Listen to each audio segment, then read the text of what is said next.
بسم اللہ الرحمن الرحیم محمد رسول اللہ والذین معه اشداء علی الکفار رحماء بینہم تراہم رکعا سجدا یبتغون فضلا من اللہ ورضوانا صدق اللہ مولانا العظیم وصدق رسولہ النبی الامین الکریم ونحن علی ذلک من الشاہدین والشاکرین والحمد للہ رب العالمین۔ حمد و صلوات کے بعد آج ذوالحجہ کی 29 تاریخ ہے، 29 کل انشاءاللہ محرم شریف کی پہلی ہوگی۔ کل ہفتے کا دن ہے، کل محرم الحرام کی پہلی تاریخ، اور آج سے ایک دن پہلے 28 ذوالحج کو سیدنا حضرت عمر فاروق رضی اللہ تعالیٰ عنہ کی شہادت ہوئی، یعنی 26 ذوالحج کو صبح کی نماز کے وقت ابو لولو فیروز نے آپ پر حملہ کیا اور تقریباً آپ کا دفاع کرتے ہوئے 13 لوگ زخمی ہوئے جی۔ ان 13 میں 7 کا انتقال ہو گیا اور 6 زخمی ہونے کے باوجود مطلب یہ ہے کہ ان کی زندگی باقی تھی، وہ صحت یاب ہو گئی۔ تو ابو لولو اکیلا ہی تھا؟ جی، اور وہ یہ ہوا کہ ان 7 میں سیدنا حضرت عمر فاروق رضی اللہ تعالیٰ عنہ کی ذات صفات بھی وہ تھی کہ آپ نے بھی ان کے زخموں کی تاب نہ لا کر آپ نے بھی جام شہادت نوش فرمایا۔ 26 تاریخ کو آپ پر حملہ ہوا، 28 تاریخ کو آپ کی نماز جنازہ ہوئی، آپ کو دفن کر دیا گیا۔ سیدنا حضرت عمر فاروق رضی اللہ تعالیٰ عنہ کو کافی صحابہ کرام کے بعد کل گوشے اسلام ہوئے جی، یعنی بعض تواریخ میں ہے کہ حضور کے اعلان نبوت کے 7 برس کے بعد، بعد میں ہے کہ 6 برس کے بعد حلقہ بگوش اسلام ہوئے، اسلام لائے۔ اور وہ مشہور و معروف واقعہ آپ سبھی حضرات جانتے ہیں کہ اصل میں اسلام لانے کا واقعہ بھی یہ ہے کہ حضور کو قتل کرنے کے لیے گئے تھے۔ اس سے پہلے دارالندوہ کے اندر ایک میٹنگ ہوئی، مشرکین مکہ نے مل کر میٹنگ کی کہ ہم حضور کا مقابلہ نہیں کر سکتے کہ تعلیمات کے لحاظ سے، گفتگو کے لحاظ سے ان کے دلائل کا رد کر سکے، بہتر یہ ہے کہ ان کو شہید کر دیا جائے تاکہ ہم ہمیشہ کے لیے اس مصیبت سے ہماری جان چھوٹ جائے۔ چنانچہ انہوں نے انعام مقرر کیا کہ جو حضور کو شہید کرے گا اس کو اتنا انعام ملے گا۔ اس انعام کی لالچ میں حضرت عمر فاروق رضی اللہ تعالیٰ تلوار لی اور چل پڑے کہ میں آج اس فتنے کا خاتمہ کر دیتا ہوں۔ تو گئے تو تھے حضور کو شہید کرنے کے لیے، لیکن خود اللہ تعالیٰ کی بارگاہ میں یوں سمجھیے کہ کفر ان کا مارا گیا اور حلقہ بگوش اسلام ہو گئی۔ یہاں ایک اور بات عرض کرتے چلوں، قصہ یہ ہے کہ نہ اول ہونا فضیلت کی بات ہے، نہ آخر ہونا فضیلت کی بات ہے۔ مثال کے طور پر چند بندے چل کر جا رہے ہیں، ایک آگے ہے ایک پیچھے ہے، یا کوئی بندے آتے ہیں، کوئی پہلے آتا ہے کوئی بعد میں آتا ہے، تو پہلے آنا کو فضیلت کی بات نہیں اور بعد میں آنا کو کمی کی بات نہیں، یعنی اول ہونا یا آخر ہونے میں فی نفس ہی کوئی فضیلت کی بات نہیں۔ جس اول کو اللہ فضیلت قرار دے وہ فضیلت ہے، جس آخر کو اللہ فضیلت قرار دے وہ فضیلت ہے۔ جس اول کو حضور فضیلت قرار دیں وہ فضیلت ہے، جس آخر کو حضور فضیلت قرار دیں وہ فضیلت ہے۔ ہم اپنے طور پہ اول آخر کو بطور فضیلت کے تذکرہ نہیں کر سکتے۔ اگر اول ہونا ہی فضیلت ہے تو پھر انبیاء کرام میں سب سے افضل کون ہوئے جی؟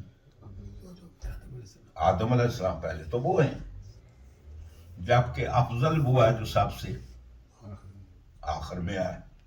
تو اس کا مطلب ہے اول ہونا کو فضیلت کی بات نہیں، یہ اللہ کے کرم پر ہے کہ وہ اول والے کو فضیلت دے یا آخر والے کو فضیلت دے۔ مثلا کلام پاک میں اللہ تعالیٰ نے یہودیوں کو خطاب کیا، یہ فرمایا کہ وَلَا تَكُونُوا أَوَّلَ كَافِرٍ بِهِ، یعنی یہودیوں سے یہ خطاب کیا کہ مشرکین مکہ تو حضور کو جانتے ہی نہیں تھے، یہ تو جاہل ہے۔ آپ لوگ پڑھے لکھے ہیں، اہل کتاب ہیں، ایک آسمانی دین پر عمل کرنے والے ہیں، آپ نے تورات کو پڑھا ہے، آپ نے انجیل کو پڑھا ہے، آپ تو حضور کے آنے سے پہلے حضور کو جانتے تھے، اور یہ بھی آپ کو علم تھا کہ یہ زمانہ قریب ہے کہ جب اللہ تعالیٰ کا آخری رسول آئے گا۔ تو جب اللہ آپ سب کو جانتے تھے تو پھر رب تعالیٰ فرماتا ہے کہ حق تو یہ تھا کہ سب سے پہلے تم ایمان لاتے، یعنی حق تو یہ تھا نا کہ سب سے پہلے تم اہل کتاب حضور کی ذات پر ایمان لاتے۔ اگر پہلے ایمان نہیں لائے تو وَلَا تَكُونُوا أَوَّلَ كَافِرٍ بِهِ، تو کم از کم وہ کفر میں اولیت نہ اختیار کرو۔ اگر انکار ہی کرنا ہے تو کفر کے اندر اولیت اختیار نہ کرو، یا اللہ تبارک تعالیٰ اولیت کو عیب کے معنی میں بیان کر رہا ہے، یعنی چاہیے یہ تھا کہ تم پہلے اسلام لاتے تو فضیلت ہوتی۔ وَلَا تَكُونُوا أَوَّلَ كَافِرٍ بِهِ، اور پہلے تم کافر نہ بنو۔ عرض کرنے کا مقصد یہ ہے کہ اول ہونا یا آخر ہونے میں کوئی فضیلت نہیں ہے، وہ اول بھی صاحب فضل ہے کہ جس اول کو اللہ فضیلت دے، وہ آخر بھی آخر ہونا صاحب فضیلت ہے کہ جس کو اللہ اور اللہ کا رسول فضیلت قرار دے۔ اسی طریقے سے سرکار دو عالم صلی اللہ علیہ وآلہ وسلم فرماتے ہیں وہ امت ناکام کیسے ہو سکتی ہے کہ جس کے اول میں بھی محمد ہو، درمیان میں بھی محمد ہو اور آخر میں بھی محمد ہو۔ فرماتے ہیں کہ ہم اسلام کیسے ناکام ہو سکتا ہے کہ ہم میں اولنا محمد، ہم میں جو پہلا ہے نا وہ بھی محمد ہے، وہ اوسطنا محمد، اور جو درمیان میں ہے وہ بھی محمد ہے، وہ آخرنا محمد، اور جو آخر میں آئے گا وہ بھی محمد ہے۔ تو اول محمد سرکار کی ذات، اوسط محمد سیدنا حضرت امام محمد باقر، اور آخر محمد حضرت امام مہدی، تینوں کا نام۔ تو آپ یہاں حضور فرماتے ہیں کہ اول ہونا بھی صاحب فضیلت ہے، درمیان میں ہونا بھی فضیلت ہے، اور آخر میں ہونا بھی فضیلت ہے۔ حضور فرماتے ہیں اولنا محمد، ہم میں پہلا جو ہے نا وہ بھی محمد ہے، یعنی میں، وہ اوسطنا محمد، اور ہمارے جو درمیان میں ہے نا وہ بھی محمد۔ اوسط کے معنی ایگزیکٹ مڈل نہیں ہوتا، یعنی اول آخر کے درمیان ہوتا ہے نا، اول اول ہوتا ہے، آخر آخر ہوتا ہے، بیچ میں کسی نمبر پر آ جائے وہ کیا ہوتا ہے؟ ان بٹوین، اول آخر کے درمیان۔ تو فرمایا کہ اس امت کی کیا شان ہے کہ جس کے پہلے بھی محمد، درمیان میں بھی محمد، اور آخر میں بھی محمد۔ پہلے سرکار کی ذات ہے۔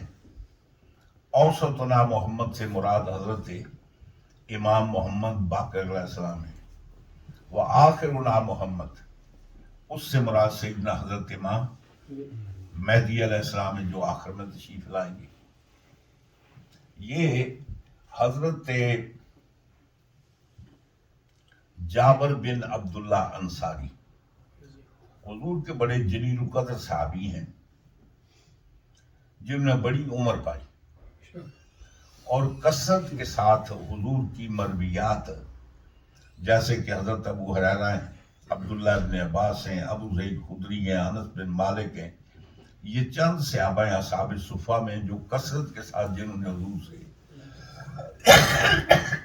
روایات کی ہیں، انہی کے اندر حضرت جابر بن عبداللہ انصاری بھی ہیں۔ ایک دفعہ حضرت عبداللہ انصاری حضور کی بارگاہ میں موجود ہیں، سیدنا حضرت امام حسین علیہ السلام تشریف لائے، حضور نے ان کو اپنی جھولی میں بٹھایا ہوا اور ان سے پیار کر رہے۔ حضرت جابر بن عبداللہ انصاری ہے، انہوں نے کہا کہ عبداللہ، یہ جو میرا بیٹا ہے نا، اس کا ایک بیٹا ہوگا، پھر اس کا ایک بیٹا ہوگا، اس سے تیری ملاقات ہوگی، تو تم ایسے ہی کرنا کہ اس کو میری طرف سے سلام کہنا۔ یعنی فرمایا کہ یہ میرا بیٹا حسین ہے نا، اس کا ایک بیٹا ہوگا، حضرت امام زین العابدین علی بن حسین، ان کا ایک بیٹا ہوگا، وہ تیری ان سے ملاقات ہوگی، جب ملاقات ہو تو ان سے میرا سلام کہنا۔ چنانچہ حدیث میں آتا ہے کہ سیدنا حضرت امام زین العابدین کہیں تشریف لے جا رہے ہیں، حضرت جابر بن عبداللہ انصاری کافی بوڑھے ہو چکے تھے، نظر کمزور ہو چکی تھی، یہ پلکیں جو نہیں یہ نیچے ڈھلک گئی تھیں، تو جب کسی کو دیکھنا ہوتا نا تو یوں یعنی پلکیں اٹھا کر دیکھتے۔ تو حضرت امام زین العابدین ملے تو فرمایا کہ آپ کا کیا حال ہے، آپ کے ساتھ کون ہے؟ آپ نے فرمایا میرے ساتھ میرا بیٹا محمد ہے۔ تو حضرت جابر بن عبداللہ انصاری نے اپنی یہ پلکیں اوپر اٹھائیں، دیکھا، فرمانے لگے کہ ان کو حضور نے سلام بھیجا ہے، تو حضور کی طرف سے جو سلام میں نے اٹھایا ہوا، ان کی خدمت میں حضور کا سلام پیش کرتے ہیں۔ تو حضرت امام باقر وہ ہیں کہ جن کو سرکار نے پیدائش سے پہلے ان کو سلام بھیجا، اور نام ان کا محمد، باقر اس لیے کہتے ہیں کہ بکر کے معنی ہوتے ہیں، باقر یبکرو کے معنی ہوتے ہیں، جیسے آپ کوئی چیز مکس نہیں کرتے پانی میں، جیسے ہم ستو نہیں بناتے، ستو بھی کئی قسم کے ہیں، ایک مطلب یہ ہے کہ وہ شربت بنا کر اس میں ستو ڈال کر گھول کر آپ کیا کرتے ہیں، پی جاتے ہیں۔ تو باقر یبکرو کے معنی ملیدہ کرنے کے بھی ہوتے ہیں، مثلا گھی ڈال کر، روٹی ڈال کر اس کی چوری بنا کر اس کو کھا جائے۔ آپ کا لقب ہے باقر العلوم، یعنی حضرت امام باقر علیہ السلام، باقر اس لیے نام ہے کہ جتنے بھی علوم ہیں سارے علوم کی چوری بنا کر آپ کھا گئے، یعنی وہ اللہ تبارک تعالیٰ نے آپ کو علم عطا کیا۔ تو حضور فرماتے ہیں کہ اولنا محمد و اوسطنا محمد و آخرنا محمد، اور ہم میں جو آخر میں آئے گا وہ بھی محمد ہوگا، اور اس کا لقب خلیفۃ اللہ ہوگا، یعنی امام مہدی علیہ السلام تشریف لائیں گے، ان کا لقب کیا ہوگا، خلیفۃ۔ مسلم شریف کی حدیث ہے، حضور فرماتے ہیں کہ ان کا لقب کیا ہوگا، خلیفۃ اللہ ہوگا۔ اور پھر حضور نے فرمایا کہ ان کے جو ساتھی ہوں گے نا، ان کے ایک ساتھی کا مرتبہ میرے 70 صحابہ کے برابر ہوگا، یعنی ان کو جو درجہ ملے گا نا، ان کے ایک ساتھی کو جو مقام اور درجہ ملے گا وہ میرے 70 صحابہ کے برابر۔ حضور سے پوچھا گیا وہ کیا؟ فرمایا کہ میرے صحابہ کو اتنی مشکلات پیش نہیں آئیں جتنی ان کو مشکلات پیش آئیں گی۔ تو حضور نے فرمایا کہ وہ امت کتنی خوش قسمت ہے کہ جس کے اول میں بھی محمد ہو، درمیان میں بھی محمد اور آخر میں بھی محمد۔ تو اب یہ کر رہا تھا کہ اول ہونا، درمیان ہونا، آخر ہونا، فی نفس ہی اس کے اندر کوئی فضیلت نہیں ہے۔ لیکن جس اول کو اللہ بطور فضیلت کا ذکر کرے وہ اول ہونا بھی افضل فضیلت ہے، جس کے اوسط ہونے کو سرکار بیان کریں اس کا اوسط ہونا بھی فضیلت ہے، اور جس کے آخر ہونے کو اللہ کا رسول بیان کرے اس کا آخر ہونا بھی فضیلت ہے۔ حضور آخری نبی ہے، اگر اولیت میں فضیلت ہوتی تو وہ تو آدم علیہ السلام ہوتے تھے۔ تو یہ اللہ کے رسول کی مرضی ہے کہ جس کو مقام عطا کرے۔ عرض کرنے کا معنی یہ ہے کہ سیدنا حضرت عمر فاروق کو دوسرے نمبر پر اسلام نہیں لائے جی، نہ پہلے نمبر پر اسلام ہے۔ آپ سے تو سینکڑوں پہلے لوگ ایمان لاتے، لیکن آخر میں ایمان لانے کے باوجود ان سارے پہلے ایمان لانے والوں سے نمبر لے گئے، سمجھ گئے نا؟ یعنی سیدنا حضرت عمر فاروق رضی اللہ تعالیٰ عنہ ان افراد میں سے۔ یہاں ایک اور بات بھی آپ کو بتاتے چلو، حضرت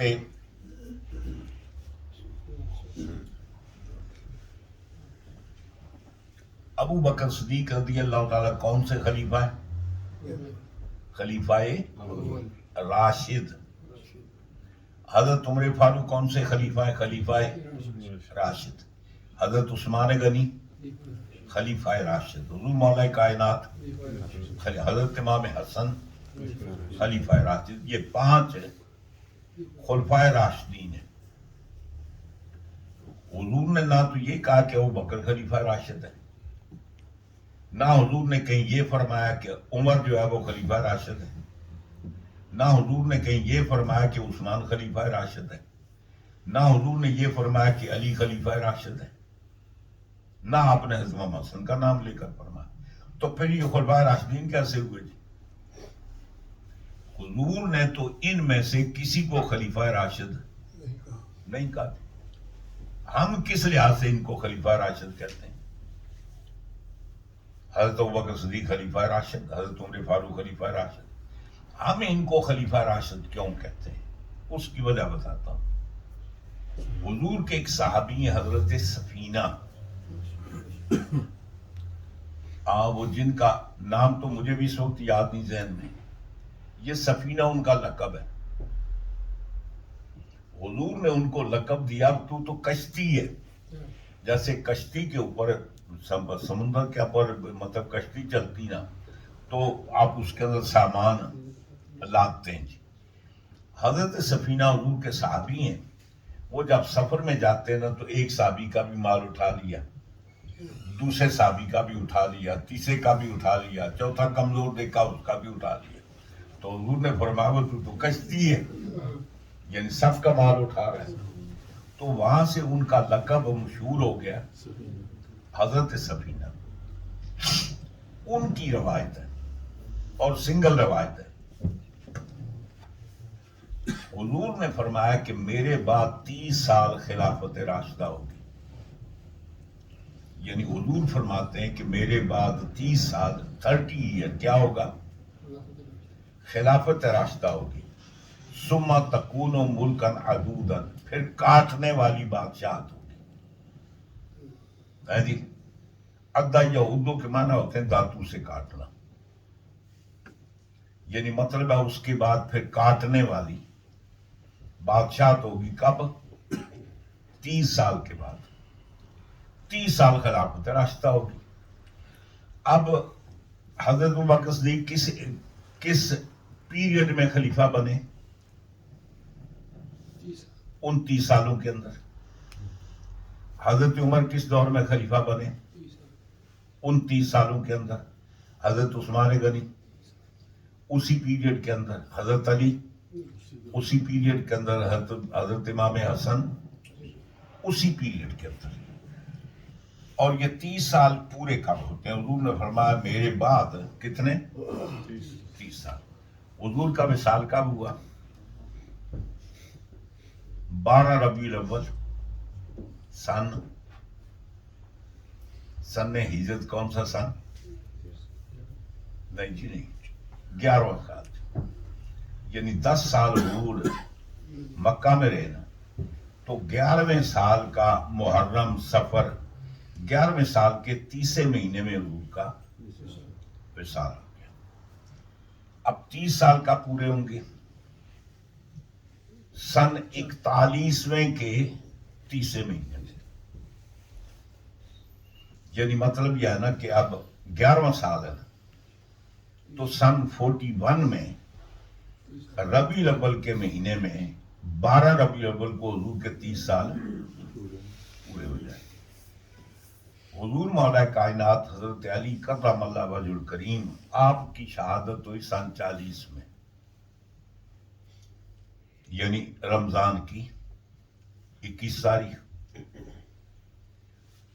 اب ابھی 30 سال پورے نہیں ہوئے جی ہے جی. اب 30 سال کا پورے ہوں گے 41 میں ربیع الاول میں جا کر. اب رمضان، شوال، ذوالقعدہ، ذوالحج، محرم، سفر، ربیع الاول 7ویں مہینے یا 6 مہینے سمجھ لیں. یعنی مطلب ہے کہ 6 مہینے کے بعد جا کر وہ 30 سال. حضرت امام حسن مجتبی ربیع الاول شریف سن 41 میں خلافت چھوڑ دی. ایگزیکٹ 30 سال پورے ہونے کے بعد. آپ نے خلافت کیوں چھوڑی؟ آپ بادشاہ نہیں بننا چاہتے تھے، خلیفہ رہنا چاہتے تھے. تو جب خلافت کی مدت پوری ہوئی تو آپ نے خلافت چھوڑ دی. تو اس لحاظ سے اس پیریڈ کے اندر یہ لوگ خلیفہ بنے، اس لیے ہم ان کو خلیفہ راشد کہتے ہیں، ان کو خلفائے راشدین کہتے ہیں. بعض لوگ ڈنڈی مارتے ہیں جی. وہ یہ کہتے ہیں کہ خلفائے راشدین 4 ہیں. حضرت امام حسن کے جو 6 مہینے نا وہ حضور کی حضرت علی کی مدت کی تکمیل ہے. یعنی حضور مولا کائنات 4 سال رہے نا جی تو وہ ان کی مدت میں شامل کرتے ہیں. اچھا حضرت ابوبکر صدیق رضی اللہ تعالیٰ عنہ کے خلافت کو حضور کے زمانے میں کیوں نہیں شامل کرتے؟ اگر تکمیل کی بات ہے تو حضور کی مدت رسالت کی تکمیل میں ان کو شامل کیوں نہیں کرتے؟ پھر آگے چلتے. یعنی یہ میں کہتا ہوں نا کہ ملا لوگوں کی، بڑے بڑے لوگوں کی ڈنڈی مارنے کی بات. جب یزید مرا تو یزید کے بعد بادشاہ کون بنا؟ اس کا بیٹا حضرت معاویہ رضی اللہ تعالیٰ عنہ، معاویہ بن یزید. وہ کتنے دن خلیفہ رہے؟ 40 دن. ان کو بھی خلفاء میں شمار کیا جاتا ہے. یعنی عجیب بات ہے، 40 دن بادشاہ رہنا یعنی ملک رہنے والا وہ ملوکیت میں شمار ہوتا ہے اور 6 مہینے والا شمار نہیں ہوتا. پھر آگے اس سے چلتے ہیں. معاویہ بن یزید رضی اللہ تعالیٰ عنہ کے بعد آپ پوچھیں کہ میں رضی اللہ تعالیٰ عنہ کیوں کہتا ہوں؟ ان کا ایک کمال ہے، پھر کبھی انشاءاللہ وہ محرم شریف آئے گا تو عرض کروں گا تفصیل کے ساتھ. یعنی اس بندے کا کردار کیا ہے. 40 دن کے بعد خطبہ دیا. خطبے میں کہا میرے دادا نے حضرت علی سے جنگ کی، جو حضرت خلیفہ برحق تھے. میرے دادا نے غلطی کی، آج وہ قبر میں حساب کتاب میں مصروف ہے. اس کے بعد میرا باپ آیا، میرے باپ نے اہل خانوادہ رسول اللہ کو شہید کیا، ظلم کیا، زیادتی کی. آج وہ بھی اپنی قبر میں عذاب بھگت رہا ہے. اس نے کہا میں ایسی حکومت پر لعنت بھیجتا ہوں کہ جس حکومت کی بنیاد اہل بیت اطہار کی دشمنی پر اور عداوت پر ہو. جس کو تم چاہو خلیفہ بنا لو، مجھے لعنت ایسی حکومت پر، مجھے حکومت بھی درکار. 40 دن کے بعد اپنے کمرے میں گیا اور کمرے سے جب انہوں نے بعد کچھ دنوں کے بعد مردہ پایا گیا، اللہ تعالیٰ کی بارگاہ میں پہنچ گیا، انتقال ہو گیا۔ یعنی وہ بندہ کہ جس نے اہل بیت اطہار کی محبت میں ان کے ظلم و ستم جو ان پر ان کے باپ دادے کے دور میں کیا گیا برداشت نہ کرتے ہوئے اس حکومت پر لعنت بھیجی اور کمرہ تنہائی میں چلا گیا۔ یہ جو میں عرض کر رہا ہوں نا، امام ابن حجر مکی رحمت اللہ علیہ، آپ کی کتاب ہے سوائق محرقہ، اس کے اندر وہ حضرت معاویہ بن یزید کا پورا خطبہ موجود ہے، پورا، اور میرا خیال ہے وہ اردو میں مل جاتی ہے، اصل تو عربی میں ہے نا۔ امام ابن حجر مکی امام الحرمین، مکہ کے بھی امام اور مدینہ کے بھی امام، اور وہ جو انہوں نے کتاب لکھی ہے سوائق محرقہ، وہ شیعوں کے رد میں لکھی ہے۔ اس کے اندر انہوں نے وہ پورا حضرت معاویہ کا خطبہ لکھا۔ بہرحال عرض کرنے کا مطلب یہ ہے کہ ہم خلفائے راشدین کو خلفائے راشدین کیوں کہتے ہیں کہ ان کو جو خلافت کا موقع ملا یہ کس پیریڈ میں؟ خلافت راشدہ کے پیریڈ میں۔ جب خلافت راشدہ کے پیریڈ میں خلیفہ ہوئے تو یہ کون ہوئے؟ خلیفہ راشدین۔ اور حضور کی امت کے اندر جو طبقات ہیں، فضیلت کے طبقات، حضور کی امت میں پہلا طبقہ پنجتن پاک کا ہے، اس لیے کہ اس طبقے میں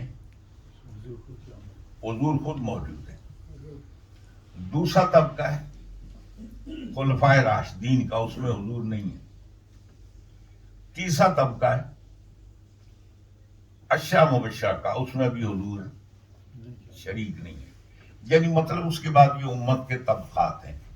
تو یوں سمجھیے کہ دوسرا طبقہ فضیلت میں جو خلفائے راشدین کا طبقہ ہے، اس کے اندر خلیفہ ثانی سیدنا حضرت عمر فاروق رضی اللہ تعالیٰ عنہ کی ذات ہے۔ اب بندے کو اللہ کے یہاں جو جزا ملے گی اس کی دو قسمیں۔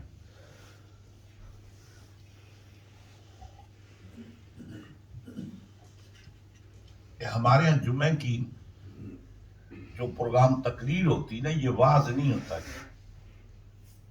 یہ درس ہوتا ہے قرآن و حدیث کا، ایتھینٹک قسم کا۔ تو اب یہ کر رہا تھا کہ آدمی کو جو جزا ملے گی اس کی دو قسمیں، ایک دو قسم کی فضیلت اس کو ملے گی، ایک فضیلت عطائی ہے، ایک فضیلت جزائی ہے۔ سمجھ گئے نا؟ فضیلت عطائی کا مطلب ہے کہ صرف اللہ عطا کرے گا اپنی مرضی سے۔ فضیلت جزائی اس کو کہتے ہیں کہ اس کے عمل کی جو مزدوری ملے گی بطور جزا کے، یعنی جو اس نے اعمال کیے نا، ان کے اعمال کی جو ان کو جزا ملے گی، اس فضیلت کا نام کیا ہے؟ فضیلت جزائی۔ اور جو مال اللہ کی عطا سے، مہربانی سے ملے گی، اس کو کیا کہتے ہیں؟ فضیلت عطائی۔ آدم علیہ السلام کو اللہ تعالیٰ نے اپنا خلیفہ بنایا، سارے فرشتوں سے ان کے سامنے تعظیمت سجدہ بھی کرایا، خلیفہ بنایا۔ کیا اس کام کے لیے آدم علیہ السلام نے کوئی محنت کی تھی؟ کوئی امتحان پاس کیا تھا؟ نہیں۔ تو یہ کیا ہے؟ یہ اللہ کی فضل عطا ہے۔ جتنے نبی اللہ نے بھیجے، کسی نبی نے نبی بننے سے پہلے کو محنت نہیں کی کہ جس کی بنیاد پر اللہ نے نبوت عطا فرمائی۔ جتنے انبیاء کرام کی فضیلت ہے، یہ کیا ہے؟ یہ فضل عطائی ہے۔ اسی طریقے سے یہ جو امت محمدیہ ہے، کلام پاک میں اللہ تعالیٰ فرماتا ہے کنتم خیر امۃ اخرجت للناس تأمرون بالمعروف وتنہون عن المنکر۔ اللہ خطاب کرتا ہے امت محمدیہ سے کہ تم بہترین امت ہو، یہ جو بہترین ہونے کا خطاب عطا کیا، یہ کیا ہے؟ فضل عطائی ہے. ہم نے امت بننے سے پہلے کو محنت نہیں کی ہوئی تھی جس کی بنیاد پر. یہ بھی اللہ تعالیٰ کا فضل عطائی ہے. تو اللہ تعالیٰ جو فضل عطا فرماتا ہے دو طرح کا. ایک اللہ تعالیٰ کا فضل عطائی ہوتا ہے کہ فضل جزائی. مثلا حضور کا یہ ارشاد فرمانا کہ الحسن والحسین سیدا شباب اہل الجنہ، یہ میرے دونوں شہزادے جنت کے سردار ہیں. اب وہ بچے تھے، مکلف ہی نہیں تھے. انہوں نے کون سا عمل کیا تھا جنت کی سرداری کا؟ بس دیکھیں نا، کو محنت کی تھی، وہ تو بھی بچے. یہ ہے فضل عطائی، یعنی اللہ اللہ کے رسول نے اپنی عطا سے ان کو یہ فضیلت عطا فرمائی. اس کا تعلق کسی عمل سے نہیں ہے. سمجھ گئے؟ اگر ہم عمل کی بات کریں، یعنی عمل کی بنیاد پر کس نے زیادہ عمل کیا جی؟ کوئی صحابی بھی حضرت عمر فاروق کو نہیں پہنچتا جی.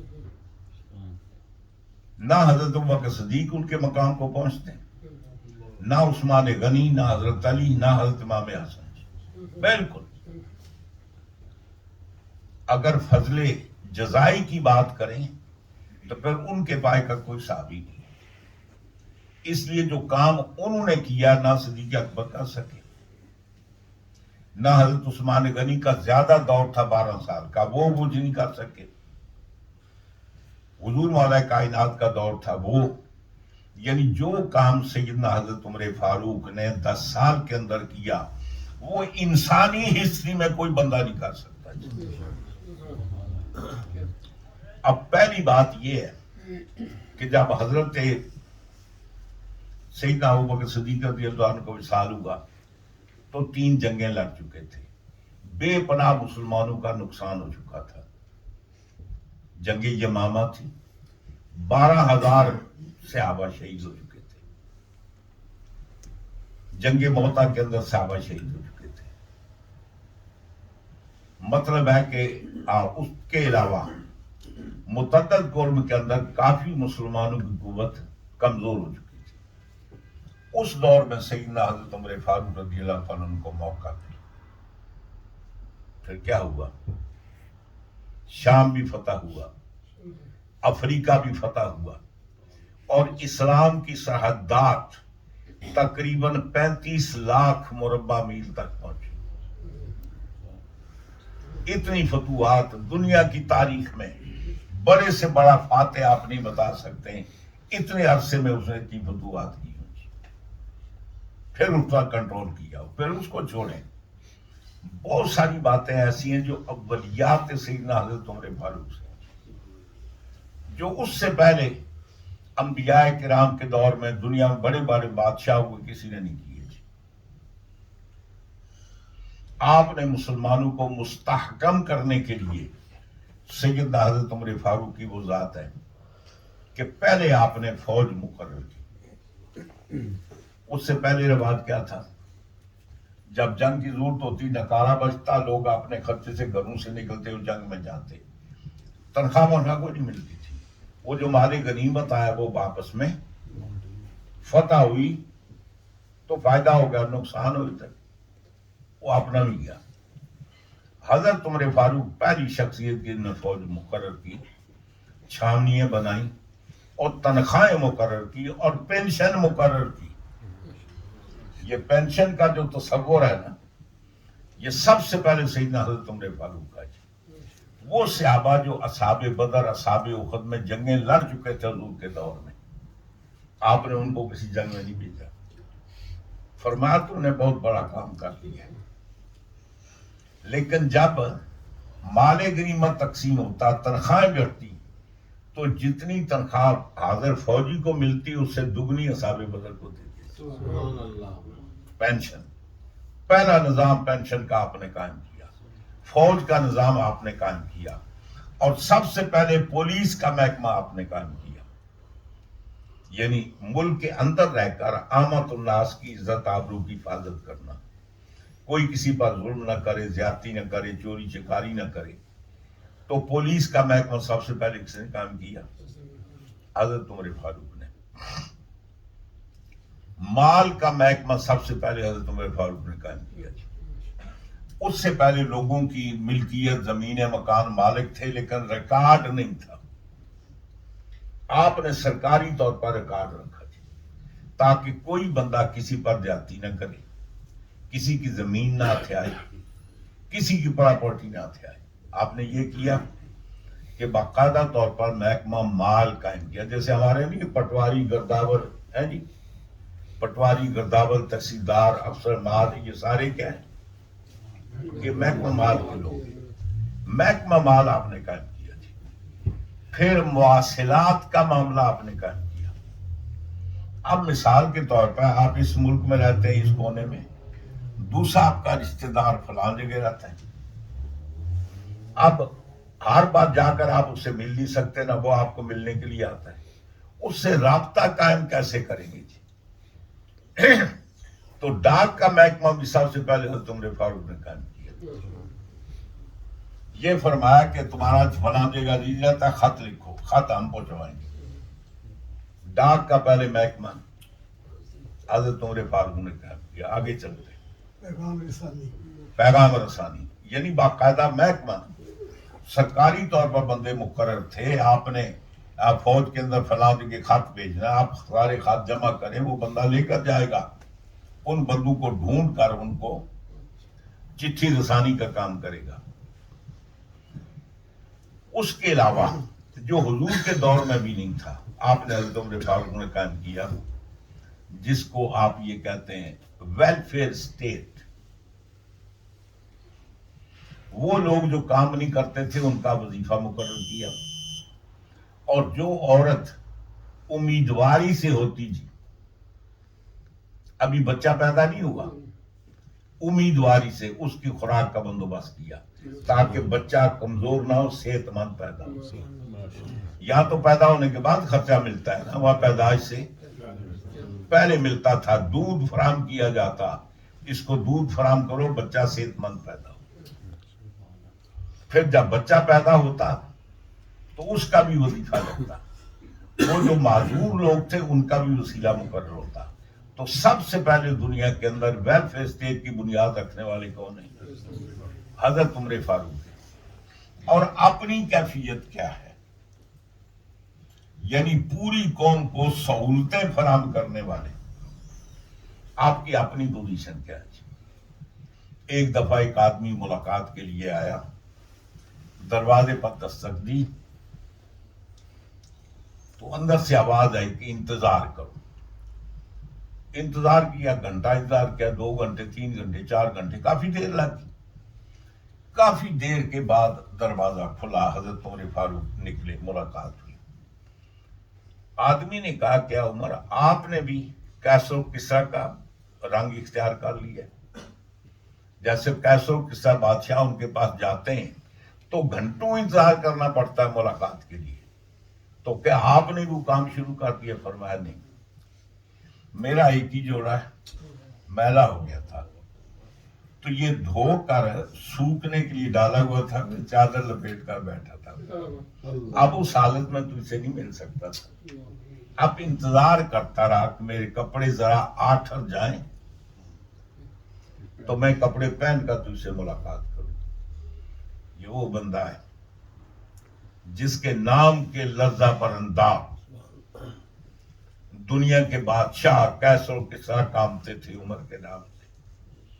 اور اپنی زندگی کیفیت کیا ہے؟ ایک جوڑا کپڑوں کا، اس کو دھوتے ہیں، سکھاتے ہیں اور پھر پہنتے ہیں.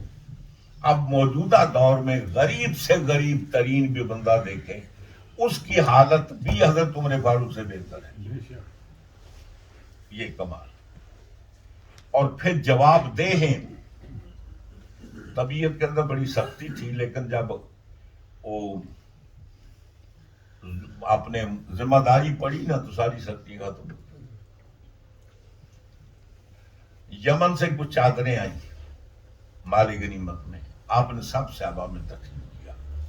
اپنے حصے کی بھی ایک چادر دیجیے. تو آپ نے پھر وہ اپنا کرتا بنایا. اچھا آج کل یہ جو عربی لوگ نہیں پہنتے یہ جو ثوب جبہ امامہ، یہ حضور کے دور میں نہیں تھا. حضور کے دور میں قمیص تھی، ہوتی اتنی لمبی تھی یعنی ہاف پنڈلیوں تک، لیکن اس کے کیا ہوتے چاک ہوتے تھے. یہ جو آپ جبہ ہوتا ہے اس کے چاک نہیں ہوتے، اس کے چاک ہوتے تھے. عام طور پہ آپ دیکھیں چائنا کے اندر نہیں بڑے بڑے وہ جو کو فائٹنگ وغیرہ کرتے ہیں کچھ تو بڑے بڑے وہ کرتے پہنے ہوتے ہیں، وہ چاک ہوتے. تو وہ قمیصیں لمبی ہوتی لیکن ان میں چاک ہوتے.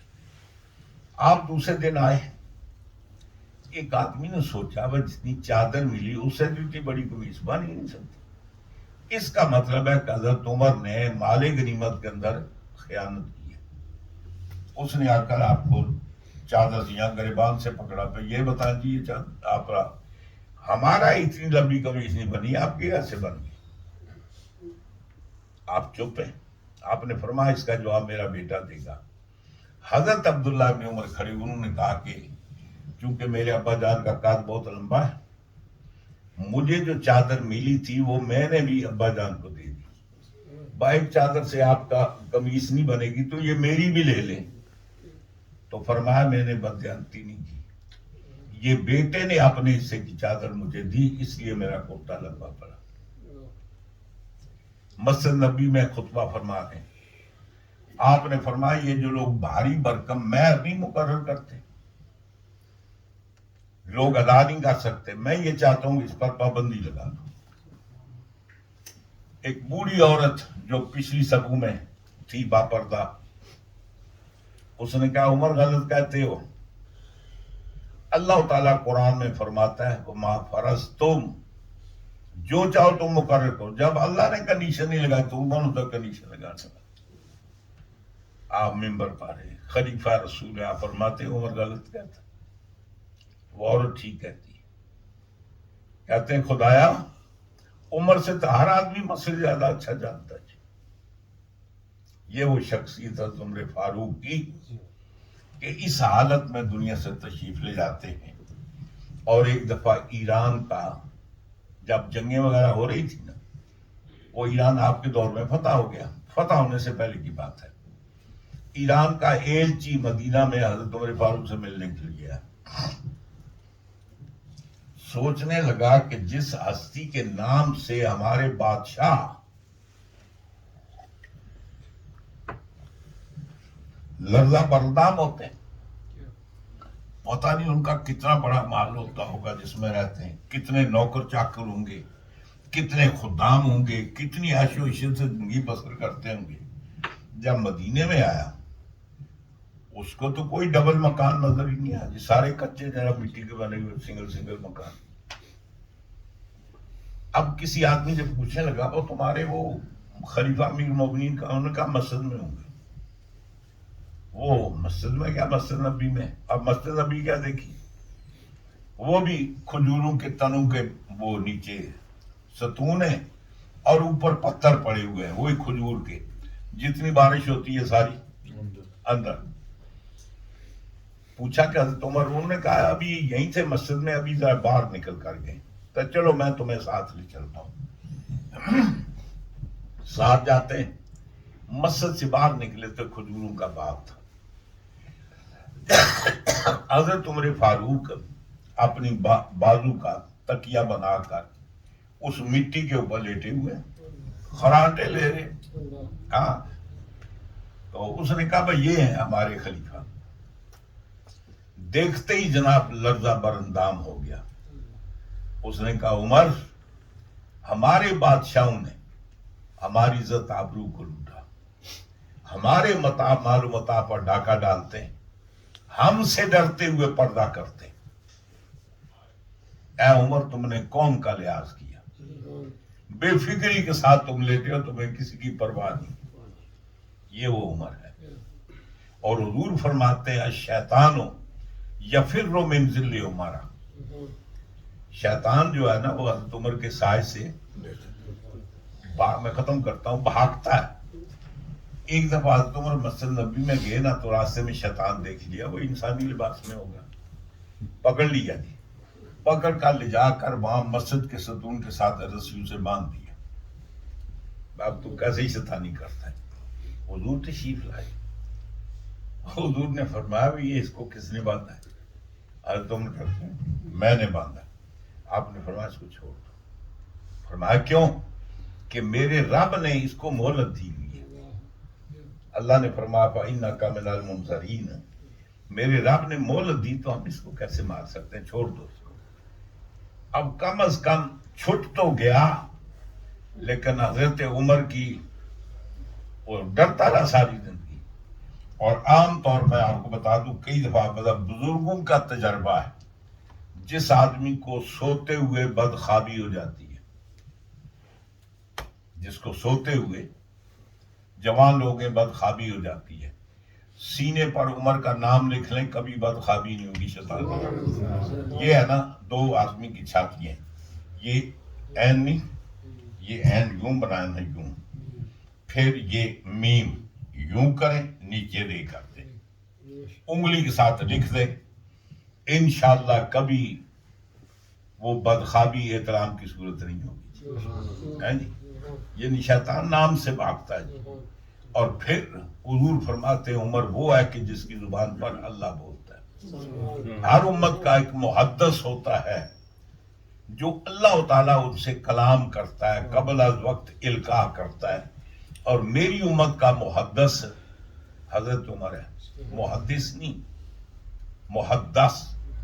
محدث ہوتا ہے بیان کرنے والا، محدث جس سے بیان ہوا ہو. بیان کیا جاتا ہے. تو فرماتے ہیں ہر امت کا ایک محدث ہوتا ہے، میری امت کا محدث عمر ہے.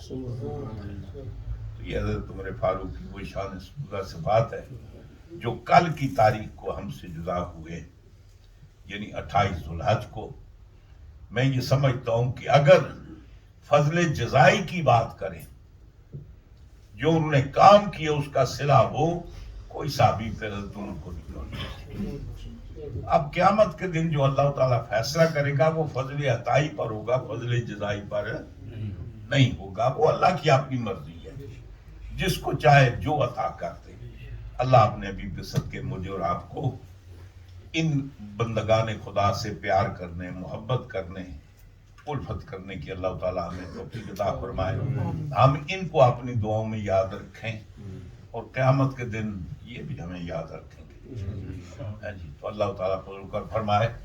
کل کی تاریخ سے، کل محرم الحرام کی 1 تاریخ ہے، تو نیکسٹ فرائیڈے انشاءاللہ شہادت عنوان پر گزارش پیش کریں گے. صفحے سیدھی کیجیے، سنتے ہیں.